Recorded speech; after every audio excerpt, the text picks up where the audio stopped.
नमस्कार साथियों, आज के वीडियो में चर्चा करने वाले हैं शारीरिक शिक्षा से जुड़े 10 महत्वपूर्ण परीक्षा उपयोगी प्रश्नों के बारे में। ये 10 प्रश्न आपके लिए काफ़ी लाभदायक होने वाले हैं, इसलिए आप वीडियो को पूरा और ध्यान से देखना। और चैनल पर पहली बार आए हैं तो चैनल को ज़रूर सब्सक्राइब करना, क्योंकि इस चैनल पर इसी तरह की नॉलेजेबल वीडियो मिलती रहती है। चलिए ज़्यादा समय खर्च न करते हुए जल्दी से वीडियो को शुरू कर लेते हैं। प्रश्न नंबर 1 है, निम्नलिखित में से सही सुमेलित विकल्प को चुनिए। निम्नलिखित में से सही सुमेलित विकल्प को चुनिए। 4 विकल्प दिए हैं। ए मैन ऑफ एक्शन, उसके आगे स्पार्टा लिखा हुआ है। दूसरा है डिडास्केलियम, उसके आगे खेल का मैदान लिखा है। तीसरा सी है कोलेशियम, उसके आगे शिक्षा का उद्देश्य। डी है लिंगयार्ड अरस्तु। इसमें से सही उत्तर है man of action स्पार्टाकाल।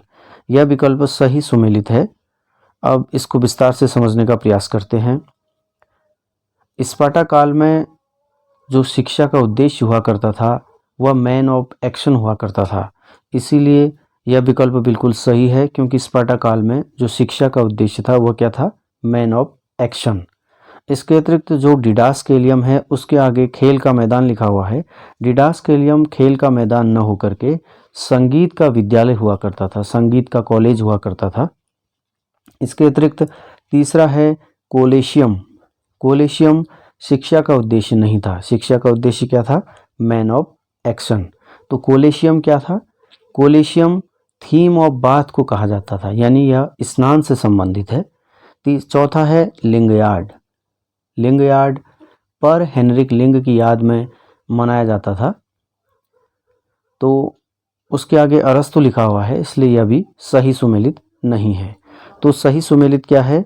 Man of action स्पार्टाकाल।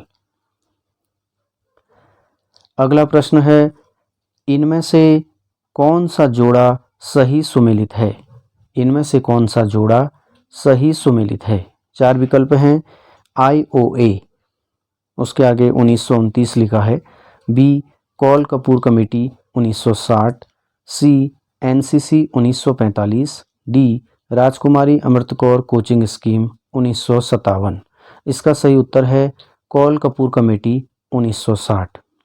आपको बता दूं, IOA जिसका पूर्ण रूप होता है इंडियन ओलंपिक एसोसिएशन, उसके आगे 1929 लिखा हुआ है, जबकि IOA अर्थात इंडियन ओलंपिक एसोसिएशन की स्थापना सन 1927 में हुई थी।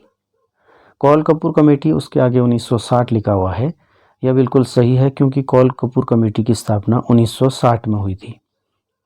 तीसरा है NCC, उसके आगे 1945 लिखा हुआ है, जबकि NCC की जो स्थापना हुई थी वो 1948 में हुई थी। चौथा है राजकुमारी अमृत कौर कोचिंग स्कीम, उसके आगे 1957 लिखा हुआ है, जबकि राजकुमारी अमृत कौर कोचिंग स्कीम की स्थापना कब हुई थी? सन 1953 में। राजकुमारी अमृत कौर कोचिंग स्कीम कब आई थी? 1953 में। इसीलिए इनमें से जो सही विकल्प है वह है कॉल कपूर कमेटी 1960। अगला प्रश्न है, ओलंपिक ऑर्डर पुरस्कार कब से दिया जाने लगा? ओलंपिक ऑर्डर पुरस्कार कब से दिया जाने लगा? कब से? 4 विकल्प हैं। सन 1988 से, सन 1975 से, 2008 से, 1999 से। इनमें से सही उत्तर है ऑप्शन नंबर बी, सन 1975 से। आपको बता दूं, ओलंपिक ऑर्डर पुरस्कार सन 1975 से दिया जाने लगा था, अर्थात पहली बार कब दिया गया था? सन 1975 में। अगला प्रश्न है, भगवान जियस के सम्मान में किन खेलों का आयोजन प्रारंभ हुआ? भगवान जियस के सम्मान में किन खेलों का आयोजन प्रारंभ हुआ? किन खेलों का हुआ था? 4 विकल्प हैं। नीमियन खेल, स्तमियन खेल, ओलंपिक खेल या पाइथीनियन खेल। इनमें से सही उत्तर है ओलंपिक खेल। भगवान जियस के सम्मान में ओलंपिक खेलों का आयोजन किया गया था।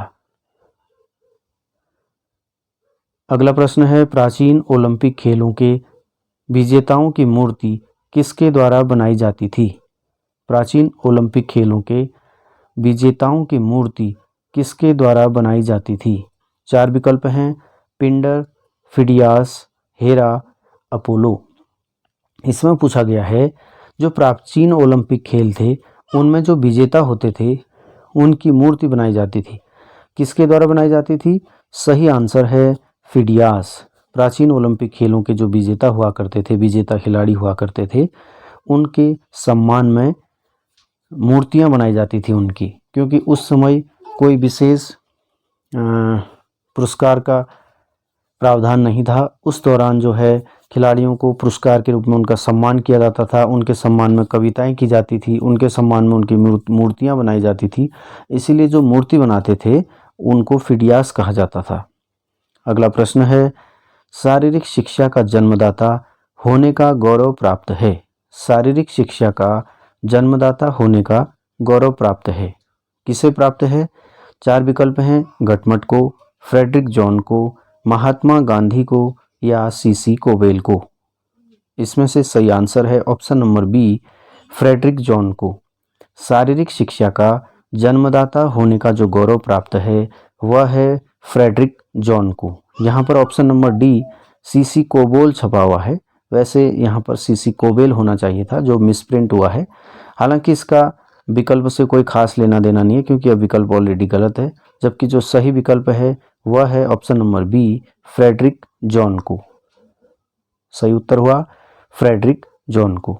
अगला प्रश्न है, भारत में फादर ऑफ फिजिकल एजुकेशन किसे कहा जाता है?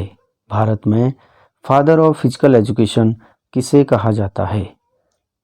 इससे पहले प्रश्न में पूछा गया था कि शारीरिक शिक्षा का जन्मदाता यानी कि फादर ऑफ फिजिकल एजुकेशन किसे कहा जाता था। वो किस परिप्रेक्ष्य में पूछा गया है? पूरे विश्व के उसमें वो किसे कहा जाता है? फ्रेडरिक जॉन को। जबकि इस प्रश्न में किस परिप्रेक्ष्य में पूछा गया है? भारत के कॉन्टेक्स्ट में, यानी कि भारत में फादर ऑफ फिजिकल एजुकेशन या भारत में शारीरिक शिक्षा का जन्मदाता किसे कहा जाता है। इस तरीके से भी आपसे प्रश्न पूछा जा सकता है परीक्षा में।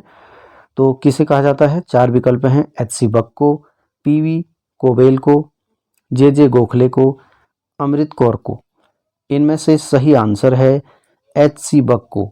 आपको बता दूं, भारत में फादर ऑफ फिजिकल एजुकेशन या फिजिकल एजुकेशन का पिता या फिजिकल एजुकेशन का जन्मदाता किसे कहा जाता है? एच.सी. बक को। अगला प्रश्न है, किस खेल को प्राचीन समय में पिंग पोंग कहा जाता था? किस खेल को प्राचीन समय में पिंग पोंग कहा जाता था? किसे कहा जाता था? 4 ऑप्शन हैं, रेसलिंग, वॉलीबॉल, भारोत्तोलन, टेबल टेनिस। इनमें से सही आंसर है टेबल टेनिस। प्राचीन समय में टेबल टेनिस खेल को पिंग पोंग कहा जाता था।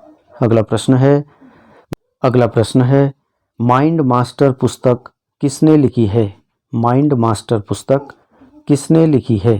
4 विकल्प हैं, विश्वनाथन आनंद, सचिन तेंदुलकर, सुनील गावस्कर, इनमें से कोई नहीं। सही उत्तर है विश्वनाथन आनंद। माइंड मास्टर नामक जो पुस्तक लिखी है वह लिखी है विश्वनाथन आनंद के द्वारा, विश्वनाथन आनंद के द्वारा।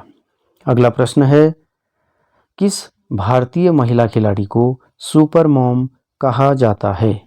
किस भारतीय महिला खिलाड़ी को सुपर मॉम कहा जाता है? किसे कहा जाता है?